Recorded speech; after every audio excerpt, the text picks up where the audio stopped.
اور اپنی قوم کو اس کلمے کی طرف بلاتے رہے ہیں۔ چنانچہ حضرت نوح علیہ السلام نے 950 سال تک اس کلمے کی دعوت دی۔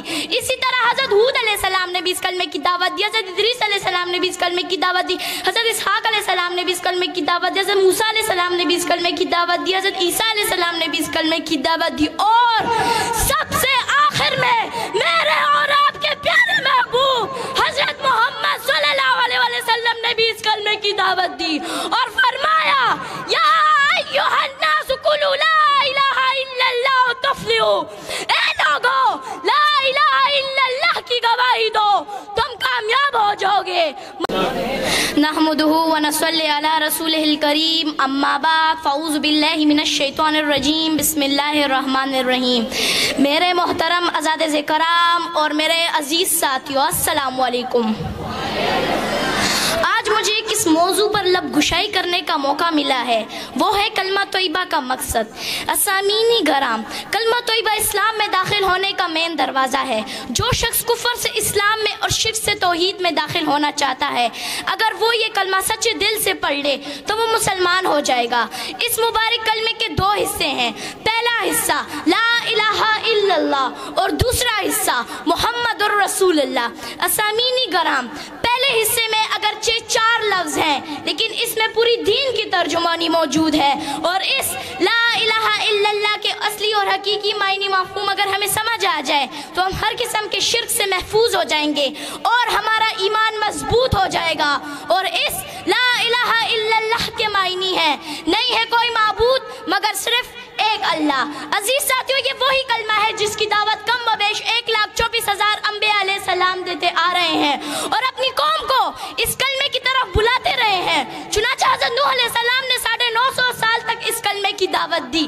اسی طرح حضرت ہود علیہ السلام نے بھی اس کلمے کی دعوت دی، حضرت ادریس علیہ السلام نے بھی اس کلمے کی دعوت دی، حضرت اسحاق علیہ السلام نے بھی اس کلمے کی دعوت دی، حضرت موسیٰ علیہ السلام نے بھی اس کلمے کی دعوت دی، حضرت عیسیٰ علیہ السلام نے بھی اس کلمے کی دعوت دی، اور سب سے آخر میں میرے اور آپ کے پیارے محبوب حضرت محمد صلی اللہ علیہ وسلم نے بھی اس کلمے کی دعوت دی اور فرمایا یا ایھا الناس قولوا لا الہ الا اللہ تفلحوا، اے لوگو لا الہ الا اللہ کی گواہی دو، تم کامیاب ہو جاؤ گے۔ معلوم ہوا کہ تمام انبیاء علیہ السلام اس کلمے پر بہت محنت فرماتے رہے اور اس بات کی طرف راغب کرتے رہے کہ اللہ کے سوا کوئی معبود نہیں، اللہ کے سوا کوئی خالق نہیں، اللہ کے سوا کوئی نظر و نیاز اور منت کے حقدار نہیں۔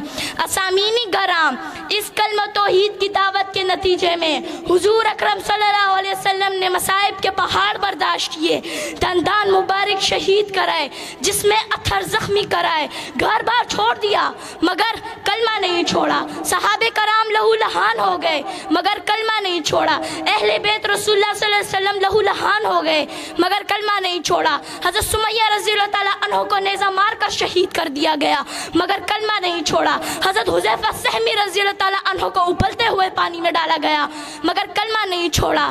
آخر کیوں نہیں چھوڑا؟ اسامین گرام، آخر کیوں نہیں چھوڑا؟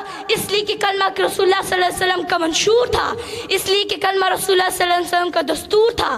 اسامین گرام، کلمے کا دوسرا حصہ محمد الرسول اللہ، یعنی حضرت محمد صلی اللہ علیہ وسلم اللہ کے رسول ہیں۔ کلمہ طیبہ آپ صلی اللہ علیہ وسلم کی رسالت کے بغیر مکمل ہی نہیں ہو سکتا، دین آپ صلی اللہ علیہ وسلم کی رسالت کے بغیر کامل ہی نہیں ہو سکتا، اسلام آپ صلی اللہ علیہ وسلم کی رسالت کے بغیر مکمل ہی نہیں ہو سکتا، بلکہ میں تو یہ کہتی ہوں آپ صلی اللہ علیہ وسلم کی رسالت دین کی ضامن، آپ صلی اللہ علیہ وسلم کی رسالت اسلام کی ضامن، آپ صلی اللہ علیہ وسلم کی رسالت عدل و انصاف کی ضامن۔ وما علینا الا البلاغ۔ شکریہ۔